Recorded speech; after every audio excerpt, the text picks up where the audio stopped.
Liturgia do dia 10 de março de 2023, sexta-feira da segunda semana da Quaresma. Primeira leitura. Leitura do livro do Gênesis. Israel amava mais a José do que a todos os outros filhos, porque lhe tinha nascido na velhice, e por isso mandou fazer para ele uma túnica de mangas longas. Vendo os irmãos que o pai o amava mais do que a todos eles, odiavam-no e já não lhe podiam falar pacificamente. Ora, como os irmãos de José tinham ido apacentar o rebanho do pai em Siquém, disse Israel a José: Teus irmãos devem estar com os rebanhos em Siquém. Vem, vou enviar-te a eles. Partiu, pois, José atrás de seus irmãos e encontrou-os em Dotaim. Eles, porém, tendo-o visto ao longe, antes que se aproximasse, tramaram a sua morte. Disseram entre si: Aí vem o sonhador. Vamos matá-lo e lançá-lo numa cisterna. Depois diremos que um animal feroz o devorou. Assim, veremos de que lhe servem os sonhos. Rúben, porém, ouvindo isto, disse-lhes: Não lhe tiremos a vida. E acrescentou: Não derramarei sangue, mas lançai-o naquela cisterna do deserto, e não o toqueis com as vossas mãos. Dizia isto porque queria livrá-lo das mãos deles e devolvê-lo ao pai. Assim que José chegou perto dos irmãos, estes despojaram-no da túnica de mangas longas, pegaram nele e lançaram-no numa cisterna que não tinha água. Depois sentaram-se para comer. Levantando os olhos, avistaram uma caravana de ismaelitas que se aproximava, proveniente de Galaade. Os camelos iam carregados de especiarias, bálsamo e resina, que transportavam para o Egito. E Judá disse aos irmãos: Que proveito teríamos em matar nosso irmão e ocultar o seu sangue? É melhor vendê-lo a esses ismaelitas e não manchar nossas mãos, pois ele é nosso irmão e nossa carne. Concordaram os irmãos com o que dizia. Ao passarem os comerciantes madianitas, tiraram José da cisterna e por 20 moedas de prata o venderam aos ismaelitas. E estes o levaram para o Egito. Palavra do Senhor. Graças a Deus. Salmo responsorial é o de número 104. Lembrai sempre as maravilhas do Senhor. Mandou vir então a fome sobre a terra e os privou de todo o pão que os sustentava. Um homem enviara à sua frente, José, que foi vendido como escravo. Lembrai sempre as maravilhas do Senhor. Apertaram os seus pés entre grilhões e amarraram seu pescoço com correntes, até que se cumprisse o que previra, e a palavra do Senhor lhe deu razão. Lembrai sempre as maravilhas do Senhor. Ordenou então o rei que o libertassem. O soberano das nações mandou soltá-lo. Fez dele o senhor de sua casa e de todos os seus bens o despenseiro. Lembrai sempre as maravilhas do Senhor. Evangelho de Jesus Cristo, segundo São Mateus. Naquele tempo, dirigindo-se Jesus aos chefes dos sacerdotes e aos anciãos do povo, disse-lhes: Escutai esta outra parábola. Certo proprietário plantou uma vinha, pôs uma cerca em volta, Fez nela um lagar para esmagar as uvas e construiu uma torre de guarda. Depois arrendou-a a vinhateiros e viajou para o estrangeiro. Quando chegou o tempo da colheita, o proprietário mandou seus empregados aos vinhateiros para receber seus frutos. Os vinhateiros, porém, agarraram os empregados, espancaram a um, mataram a outro, e ao terceiro apedrejaram. O proprietário mandou de novo outros empregados, em maior número do que os primeiros, mas eles os trataram da mesma forma. Finalmente, o proprietário enviou-lhes o seu filho, pensando: ao meu filho eles vão respeitar. Os vinhateiros, porém, ao verem o filho, disseram entre si: este é o herdeiro. Vinde, vamos matá-lo e tomar posse da sua herança. Então agarraram o filho, jogaram-no para fora da vinha e o mataram. Pois bem, quando o dono da vinha voltar, que fará com esses vinhateiros?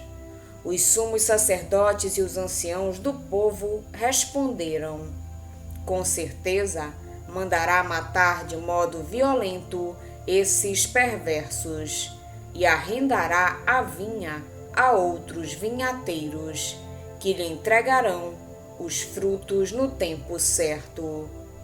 Então Jesus lhes disse: vós nunca lestes nas Escrituras? A pedra que os construtores rejeitaram tornou-se a pedra angular. Isto foi feito pelo Senhor e é maravilhoso aos nossos olhos. Por isso eu vos digo: o reino de Deus vos será tirado e será entregue a um povo que produzirá frutos. Os sumos sacerdotes e fariseus ouviram as parábolas de Jesus e compreenderam que estava falando deles. Procuraram prendê-lo, mas ficaram com medo das multidões, pois elas consideravam Jesus um profeta. Palavra da salvação. Glória a vós, Senhor. A história de José é mais um exemplo de como Deus escolhe os pequenos para realizar os seus projetos de salvação. Essas escolhas de Deus suscitam muitas vezes o ódio e a inveja, que levam ao afastamento, se não mesmo à eliminação do predileto. A história tem evidentes objetivos didáticos. A sua composição, a partir de lendas com origem em diferentes tradições literárias da Bíblia, como a javista, a eloísta, a sacerdotal, explica algumas divergências, como a iniciativa de salvar José, ora atribuída a Rúben, ora atribuída a Judá. Há em toda a história um horizonte de otimismo e universalidade. Dentro das intrigas e contendas tribais, atua a invisível providência de Deus, que conduz o seu eleito por aparentes caminhos de morte, mas que acaba por ser salvo e salvar a todos. José é um homem permanentemente atento aos sinais da vontade de Deus, mesmo durante os sonhos que aprende a interpretar. A túnica de príncipe separa-o dos irmãos, cavando uma profunda incomunicabilidade entre eles. José é figura de Cristo. A sua perseguição e o seu sangue são o preço que o Pai tem de pagar para abraçar, no mesmo abraço, todos os filhos, já não unidos pela corresponsabilidade no mal, mas pelo beijo de paz, que com o perdão lhes é oferecido pelo irmão inocente. Com relação ao Evangelho, os príncipes dos sacerdotes e os anciãos são os vinhateiros, que têm o privilégio de cultivar a vinha predileta de Deus, o povo de Israel.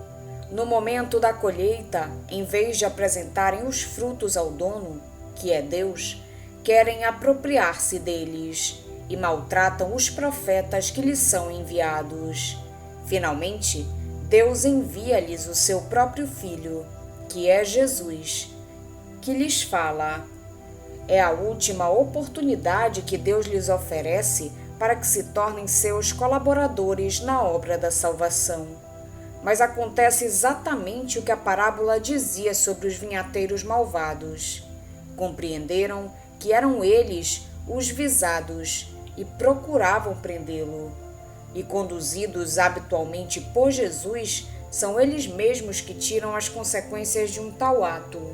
O dono, que é Deus, dará morte afrontosa aos malvados e arrendará a vinha a outros vinhateiros, que lhe entregarão os frutos no tempo devido. Quando Mateus escreve este evangelho, já se tinham verificado a alegoria de Isaías e a profecia de Jesus. Os chefes do povo de Israel tinham efetivamente matado o filho fora da vinha, fora dos muros de Jerusalém, e a cidade santa já tinha sido destruída por Tito no ano 70 e caído em mãos estrangeiras, o Império Romano. Os novos vinhateiros, os pagãos convertidos, cultivavam a nova vinha, a Igreja, dando a Deus abundantes frutos, com adesões cada vez mais numerosas à fé cristã. José, de quem nos fala a primeira leitura, é uma impressionante figura de Jesus, tal como o filho herdeiro de que nos fala o Evangelho. Em ambas as leituras escutamos já o crucifica-o. Eis que se aproxima o homem dos sonhos. Vamos, matemo-lo, disseram os irmãos de José. Este é o herdeiro, matemo-lo, disseram os vinhateiros malvados. O único protagonista é, portanto, Jesus, escondido na figura de José e na figura do filho herdeiro da parábola. Estes textos fazem-nos pensar nos sofrimentos do coração de Jesus, morto por inveja, como nos referem os relatos da paixão. Foi a inveja que mobilizou a má vontade dos irmãos contra José e a dos vinhateiros contra o filho herdeiro da parábola. Mas também se fala de nós nas leituras que escutamos hoje. Jesus é o protagonista, mas nós também entramos na sua história. Somos os irmãos, somos os vinhateiros malvados, mas não devemos desesperar com os nossos pecados. Na história de José, a inveja foi maravilhosamente vencida. No Egito, José não puniu os irmãos, mas salvou-os. Soube ler a história das suas tribulações, do seu exílio como preparação, querida por Deus, para poder salvar os seus irmãos e todo o seu povo no tempo da carestia. Jesus também venceu a inveja, aceitando tornar-se o último de todos. Quando o contemplamos na cruz, não podemos dizer que cause inveja a alguém. Pondo-se no último lugar, Jesus revelou o seu poder. O domínio que o Pai lhe prometeu é um domínio de amor, no serviço de todos. Ao escutarmos as leituras de hoje, não devemos, portanto, sentir-nos condenados, mas devemos erguer os olhos mais alto para o coração do Pai. Jesus veio revelá-lo. É Ele, o Pai, que por amor envia Jesus, como fora enviado José a procurar os irmãos. A predileção de Israel por José, ou do Pai por Jesus, não é mais do que uma particular participação no amor paterno. É esse amor que tem origem no coração do Pai que os torna diferentes e capazes de vencer a inveja, o ódio e a rivalidade com o perdão. Este mesmo ato de amor do Pai foi derramado nos nossos corações, tornando-nos diferentes, tornando-nos participantes da natureza divina. Fez-nos capazes de amar ao jeito de Deus, de vencer a inveja, o ódio, com o perdão. mais provavelmente como José e como Jesus, Filho de Deus, teremos também nós que passar por algumas tribulações. Assim poderemos tornar-nos colaboradores de Deus na obra da reconciliação, que está para ser realizada no coração do mundo. A vida reparadora será por vezes vivida na oferta dos sofrimentos suportados com paciência e abandono, mesmo na noite escura e na solidão, como eminente e misteriosa comunhão com os sofrimentos e com a morte de Cristo pela redenção do mundo. Vamos pedir a Deus que nos auxilie no dia de hoje para que possamos permanecer na sua santa vontade. Pedimos também a intercessão da Virgem Maria e de todos os anjos e santos de Deus. Pai nosso que estais nos céus, santificado seja o vosso nome.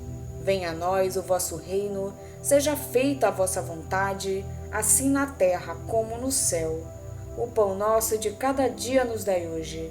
Perdoai-nos as nossas ofensas, assim como nós perdoamos a quem nos tem ofendido. E não nos deixeis cair em tentação, mas livrai-nos do mal. Amém. Oração. Concedei-nos, ó Deus Todo-Poderoso, que, purificados pelo esforço da penitência, cheguemos de coração sincero às festas da Páscoa que se aproximam. Por nosso Senhor Jesus Cristo, vosso Filho, na unidade do Espírito Santo. Amém. Estivemos reunidos em nome do Pai, do Filho e do Espírito Santo. Amém. Tenham todos um abençoado dia. Fiquem na santa paz de Jesus. Se inscrevam no canal, deixem seu like e compartilhem essa mensagem com seus amigos. Um grande abraço e até o próximo vídeo.